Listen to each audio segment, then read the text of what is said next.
¿Se escucha? ¿Aló? ¿Sí? Ya.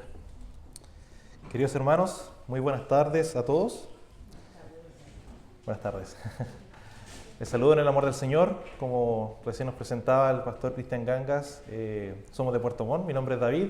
Vengo con mi esposa, con mi hijo y Germán, un hermano también de Puerto Montt. Y estamos muy contentos de poder acompañarles en esta mañana, en este culto de exaltación y de adoración en nombre de Dios. Les voy a invitar a que puedan abrir sus Biblias en el libro de Salmos. El libro que es muy fácil de encontrar porque tiene muchos capítulos, ¿cierto? El Salmo capítulo 19.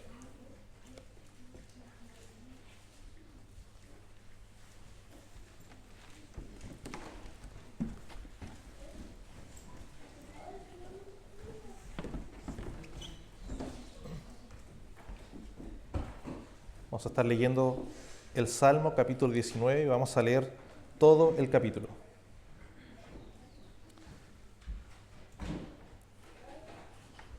Sí, veo que la mayoría lo encontró, así que por favor acompáñenme a esta lectura de la palabra del Señor, que dice así, lleva por título Las obras y la palabra de Dios. Los cielos cuentan la gloria de Dios y el firmamento anuncia la obra de sus manos. Un día emite palabra a otro día, y una noche a otra noche declara sabiduría. No hay lenguaje ni palabras, ni es oída su voz.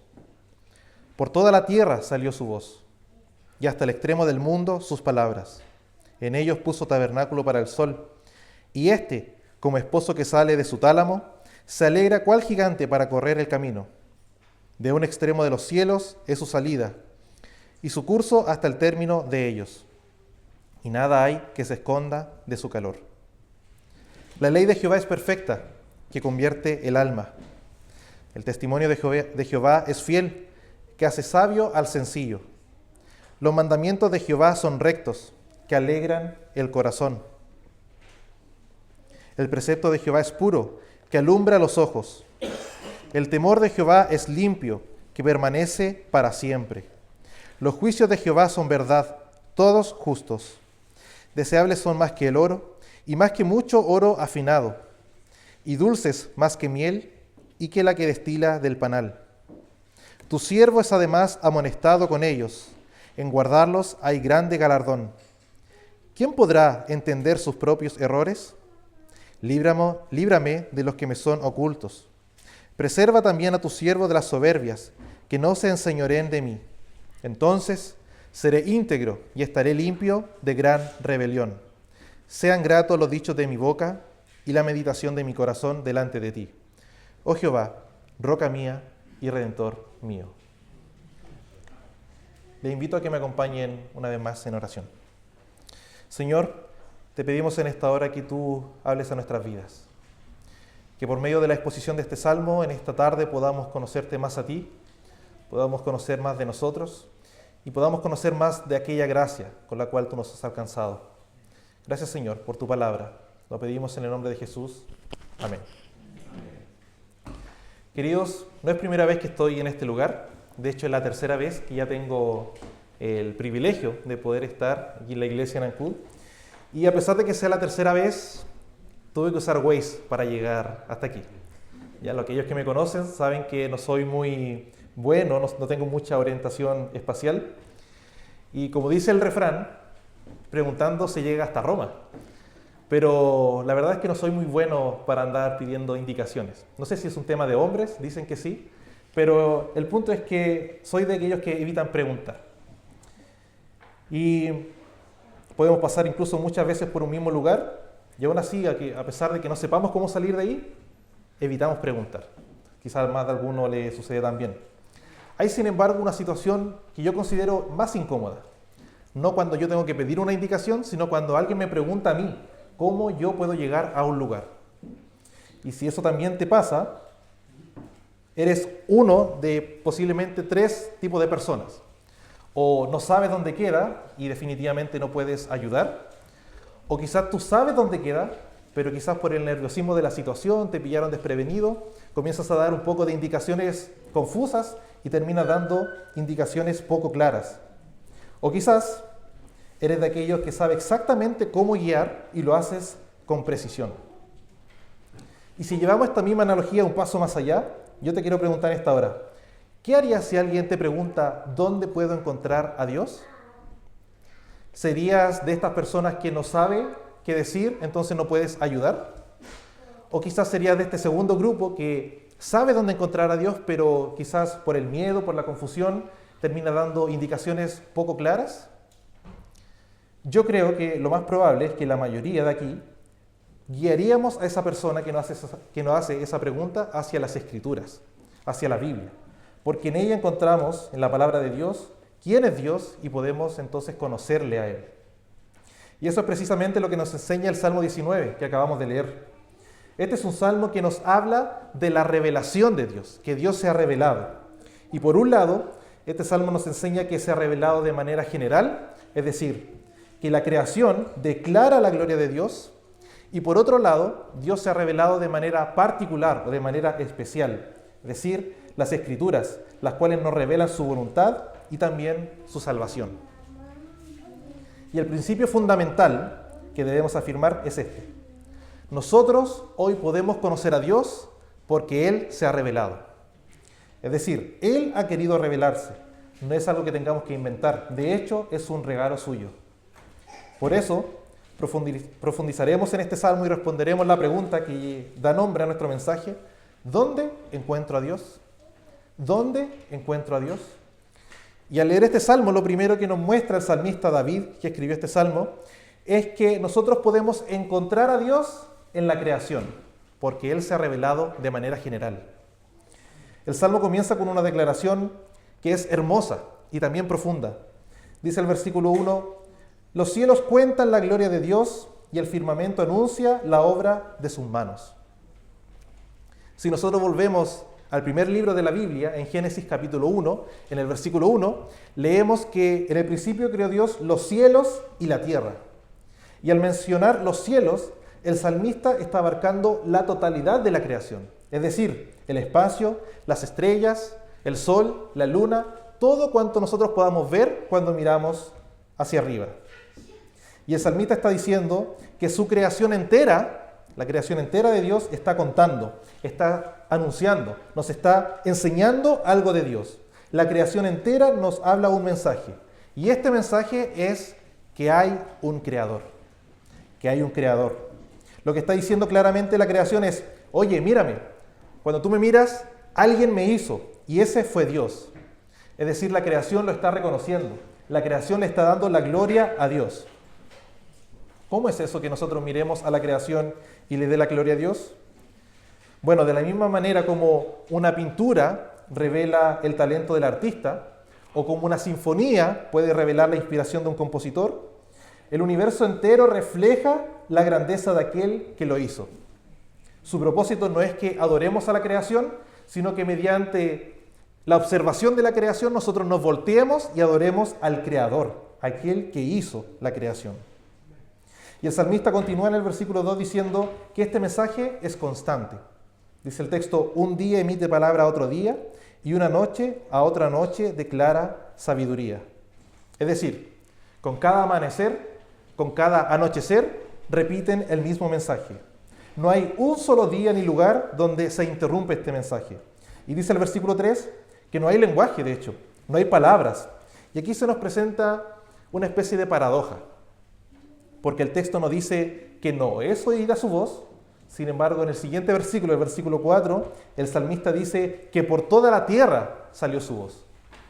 ¿Qué está queriendo decir aquí el salmista? El punto es que la comunicación de los cielos no es mediante palabras de manera literal. No es que esté de manera literal diciéndote, oye, hay un creador, con esas mismas palabras. Sino que es un lenguaje no verbal, de tal manera que al ver la creación, al ver los fenómenos de los cielos, los fenómenos físicos, las maravillas de la naturaleza, tú recibes un mensaje de que hay un creador. Así que, aunque los cielos no tienen voz ni lenguaje, su mensaje se entiende en todos los idiomas y en todo el mundo. Es un lenguaje universal, un lenguaje silencioso, pero un mensaje imposible de ignorar. Así que en el fondo lo que está diciendo los versículos del 1 al 4 es que los cielos están predicando todo el día, en todos los lenguajes, en todas las partes del mundo, de manera que todos saben que hay un Dios. ¿Has visto alguna vez estos juegos de laberinto de espejos? Que la gente suele chocar, ¿cierto? Se confunde porque para el lugar donde mire ve su reflejo. De la misma manera, lo que el salmista está diciendo que donde quiera que tú veas, tú vas a ver a Dios. Refleja la gloria de Dios. Y luego el salmista quiere ilustrar aún más esto y lo hace por medio de la figura del sol, en los versículos 5 al 6. Dice el texto que en ellos puso tabernáculo para el sol, y el sol, como esposo que sale de su tálamo, se alegra cual gigante para correr el camino. De un extremo de los cielos es su salida, y su curso hasta el término de ellos, y nada hay que se esconda de su calor. Así que en el texto vemos una personificación del sol, donde se nos dice que este astro recorre los cielos con fuerza, lo recorre con alegría, y que nada se puede esconder de su luz y su calor. Así también, la gloria de Dios se manifiesta en todas partes. Nadie puede escapar de su testimonio. Y si el sol, que es una simple criatura, llena toda la tierra, ¿cuánto más aquel que hizo el sol? ¿Cuánto más aquel que es el creador? Entonces, ¿qué le diríamos a una persona que quiere encontrar a Dios? Que nos pregunta, ¿dónde puedo encontrar a Dios? Nosotros podemos ir y decirle, mira a tu alrededor, mira la naturaleza, mira los cielos. La evidencia de un creador está ahí y es clara. Y quizá más de algunos se está preguntando, bueno, ¿y qué pasa con aquellos que niegan a Dios? Con aquellos que son ateos, con aquellos que no reconocen que hay un creador. Si la evidencia está y es tan clara, ¿por qué ellos no reconocen que hay un Dios? Nosotros leímos la respuesta en la lectura que hizo nuestro hermano Alex, en Romanos capítulo 1, los versículos 18 al 24, donde leíamos recién que la ira de Dios se expresa y se revela contra toda impiedad y contra toda injusticia, porque las cosas invisibles de Dios, su poder, su deidad, se hacen claramente visibles por medio de la creación, de modo que todos entienden y que todos quedan sin excusa de que hay un Dios. Profesan ser sabios, pero se hicieron necios, comenzando a adorar a las criaturas antes que al Creador. El Salmo 14, unas páginas antes del que acabamos de leer, en el versículo 1 dice el necio en su corazón, no hay Dios. Y aquí no está hablando de falta de intelecto o poca inteligencia, no es eso lo que dice la Escritura, sino que esta necedad es del ámbito moral, porque ellos viven como si Dios no existiese cuando en realidad saben que está ahí, por lo que serán juzgados. Ellos eligen negar al Creador, por lo que el problema no es de intelecto, sino que es un problema del corazón. Eligen negar al Creador. Así que negar a Dios no es una cuestión de falta de pruebas, sino que es una cuestión de rebeldía moral. Como lo expresó hace unos años el pastor R.C. Sproul, quien decía que así como el temor del Señor es el principio de la sabiduría, la negación de Dios es el colmo de la necedad. ¿Qué podemos aprender cuando nosotros vemos la creación? ¿Qué nos está gritando la creación? Bueno, como hemos dicho, que Dios existe, que hay un creador y que también es poderoso por haber hecho todo lo que nosotros podemos ver, que es sabio por su diseño perfecto, que es bueno por su constante provisión y que también es algo bello por la armonía de todo lo que creó. Querido hermano, ¿eres tú alguien que está consciente de la creación de Dios, de la grandeza de Dios cuando vemos la creación? ¿Eres de aquellas personas que se detiene a admirar la gloria de Dios por medio de la creación? Porque este salmo nos recuerda que cuando nosotros miremos el cielo, cuando nosotros miremos el mar, cuando podamos oler una flor, cuando veamos la luna y se la queramos regalar a alguien, no es simplemente para ver la creación, sino que nosotros no solamente debemos quedarnos con la belleza de todo lo creado, sino que esto debe conducirnos a la adoración del Creador. Dios puso su gloria a nuestro alrededor para que lo conozcamos y disfrutemos de él. Un ejemplo de esto es el teólogo puritano Jonathan Edwards del siglo XVIII, quien se cuenta que solía andar a caballo y que detenía muchas veces su caballo para poder admirar la creación para orar y para adorar a Dios, para agradecer las obras de Dios. Que nosotros también aprendamos, hermanos, a hacer estas pausas, a mirar y agradecer y glorificar al Señor. Que nuestra respuesta natural, cuando nosotros vemos la creación de Dios, sea la adoración. Pero el texto no se queda solamente con la creación, sino que en segundo lugar, también nos muestra el salmista que nosotros podemos encontrar a Dios por medio de la Biblia, por medio de su palabra, porque Él se ha revelado de manera particular en los versículos del 7 al 10. Después de mostrarnos cómo la creación declara la gloria de Dios, el salmista pasa a algo aún más profundo. Dios no solamente se ha revelado por medio de lo que hizo, sino que también habló a lo que creó. En Génesis capítulo 1, nuevamente nosotros leemos repetidamente, y dijo Dios, y por medio de su palabra, Él iba creando toda su creación. Pero en el versículo 28 nosotros encontramos algo distinto. Y les dijo Dios. Dios no solamente creó, sino que habló a su creación. Nuestro Dios no es solamente un creador distante que está a lo lejos, sino que es un Dios que se comunica y su voz sigue resonando hoy día por medio de su palabra, que es infalible, que es inerrante y que es toda suficiente. Y en estos versículos que nosotros acabamos de leer, del versículo 7 al 9 específicamente, se nos describe algo muy interesante. 6 nombres que recibe la palabra de Dios, 6 cualidades y 6 efectos que tiene la Escritura. Leemos en el versículo 7 que la ley de Jehová es perfecta, que convierte el alma. El testimonio de Jehová es fiel, que hace sabio al sencillo. Cuando nosotros leemos aquí la ley, no se refiere a los famosos 10 mandamientos que probablemente todos conozcan, sino a toda la instrucción de Dios. Decir que es perfecta significa que no le falta nada y que la palabra de Dios no tiene ningún error. Es decir, es completa, es íntegra y es suficiente para guiarnos. Y su efecto, que menciona el salmista, es algo poderoso.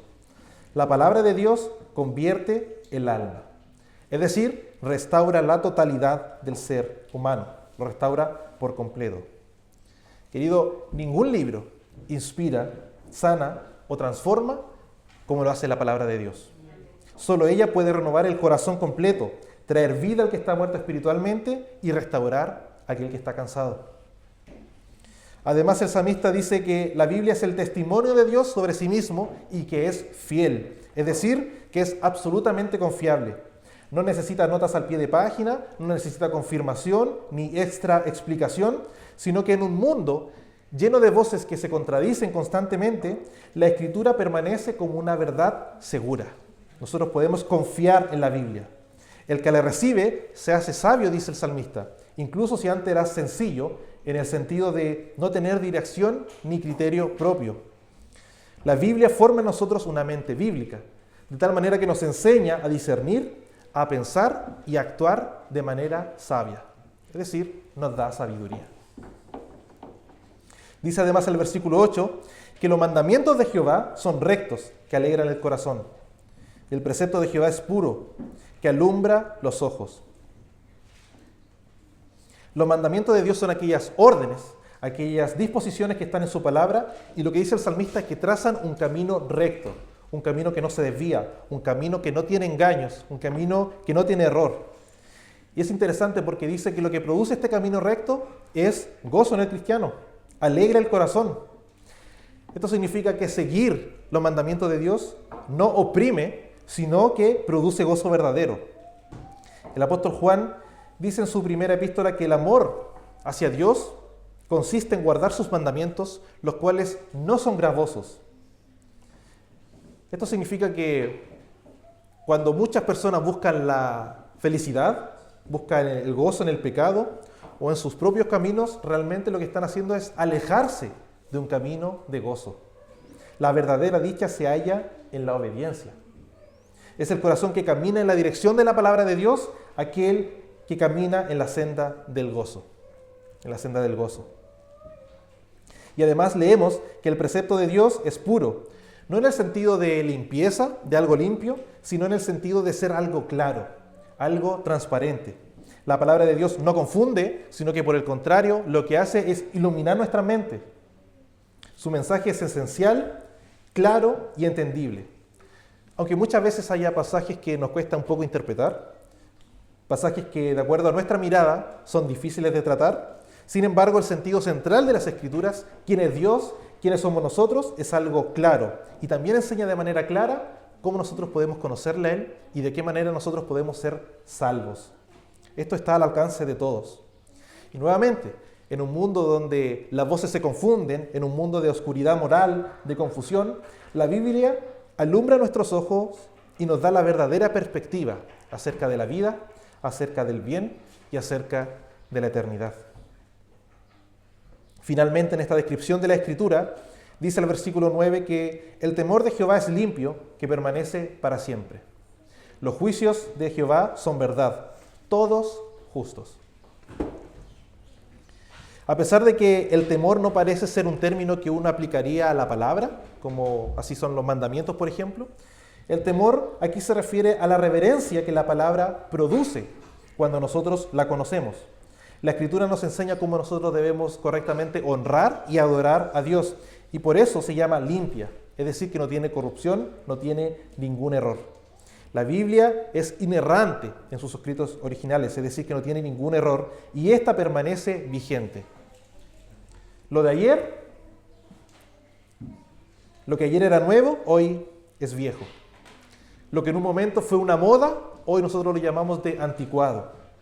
Pero mientras todo cambia, las modas, las ideas, las generaciones, la palabra del Señor se presenta como algo que permanece para siempre.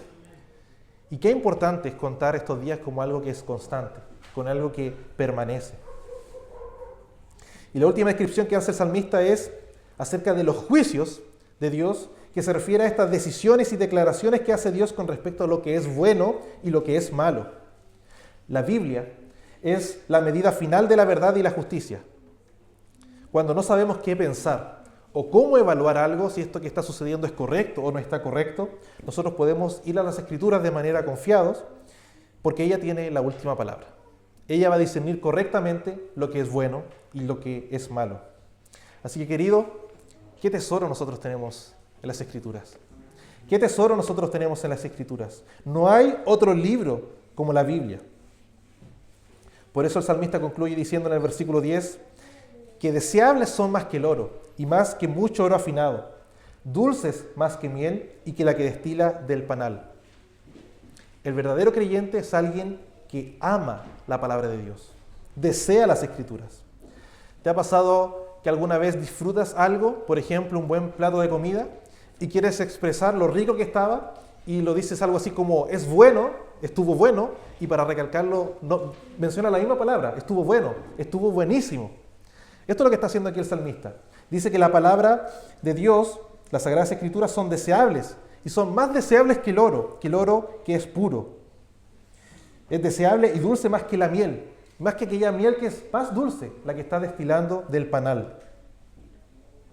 Así como uno disfruta de un buen manjar, como yo lo hago, y quiere repetirlo, el cristiano es aquel que anhela volver una y otra vez a las Escrituras, porque en ellas va a encontrar gozo, en ellas va a encontrar consuelo, en ellas va a encontrar dirección. Así que de nuevo, hermanos, si alguien te pregunta, ¿cómo puedo conocer a Dios? Invítalo a descubrir este conocimiento infinito de esta fuente inagotable que son las Escrituras, que hablan acerca de Dios. En las Escrituras nosotros podemos conocer a Dios de una manera mucho más profunda y personal que por medio de la creación. Porque aquí no solamente vamos a ver que Él es creador, nosotros no solamente vamos a ver su poder y su sabiduría, sino que también vamos a conocer acerca de su carácter, vamos a conocer acerca de su voluntad y de su plan redentor. Es por medio de la Biblia que nosotros conocemos que Dios es santo, que Él es justo, que es misericordioso y que Él es fiel. Y cómo Él ofrece salvación a todos aquellos que están en Cristo Jesús. Así que mientras la creación nos muestra que Dios existe, la palabra nos revela quién es Él, qué espera de nosotros y cómo podemos tener comunión con Él. Si tú eres cristiano, querido, ¿amas la palabra de Dios? ¿Te detienes a meditar en ella, a leerla, a memorizarla, a compartirla? Porque, querido, Cada vez que tú abres la Biblia, lo que estás tomando en tus manos es la verdad de Dios. Por eso, nosotros debemos siempre leerla con hambre, nosotros debemos meditar en ella con reverencia, nosotros debemos guardarla en nuestro corazón con amor y también debemos compartirla con gozo. Porque no hay otro libro que renueve tu alma, que te haga sabio, que te dé alegría, que alumbre tus ojos y te conduzca a una adoración verdadera. Por eso debemos hacer de este libro nuestro gran tesoro en nuestra vida.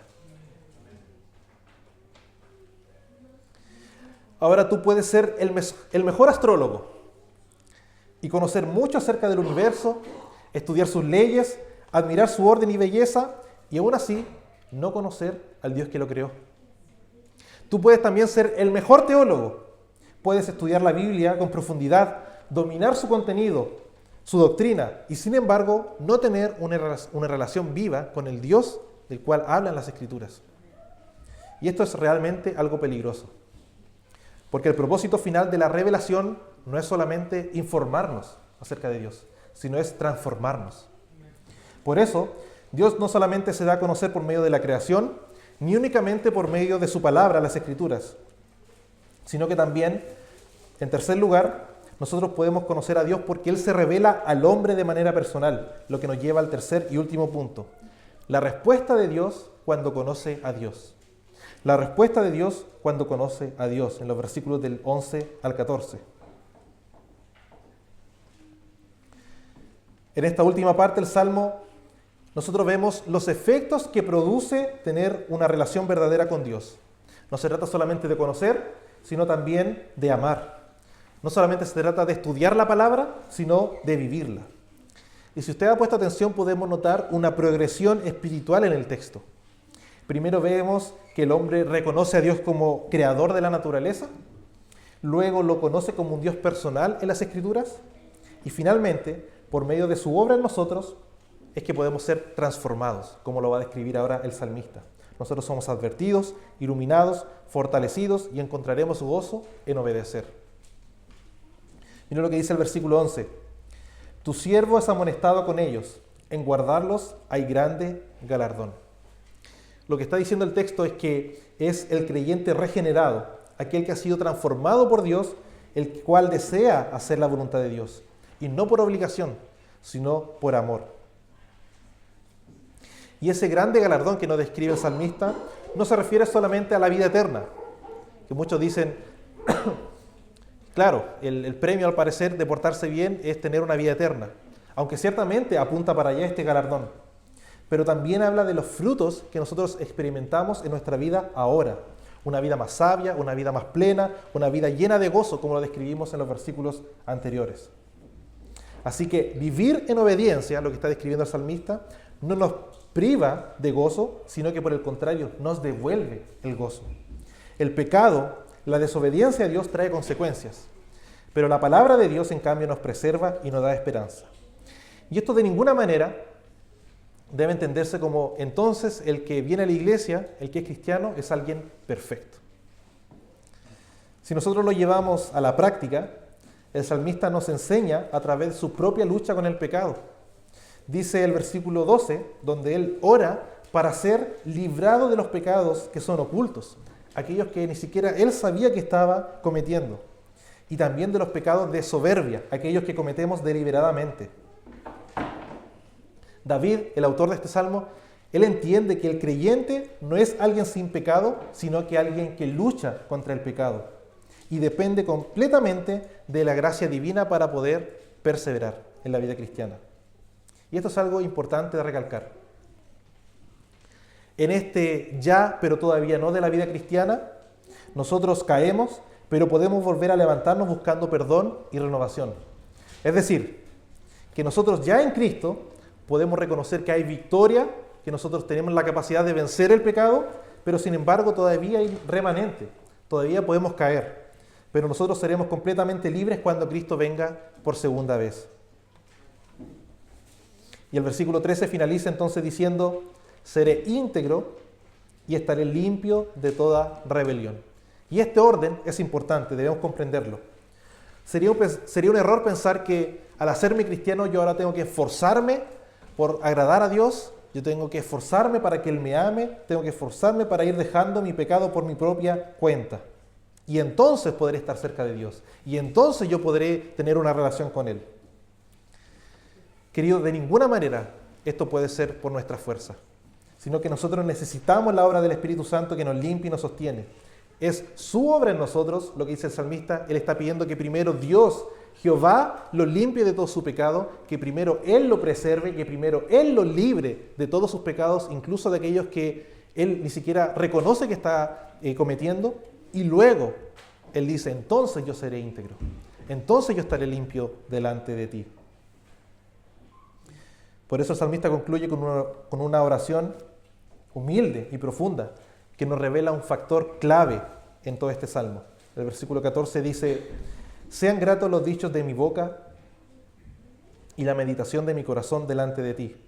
Oh Jehová, roca mía y redentor mío. ¿Qué está diciendo David acá? Lo que está reconociendo el autor es que vemos en él un corazón de alguien que ha sido alcanzado por la gracia de Dios.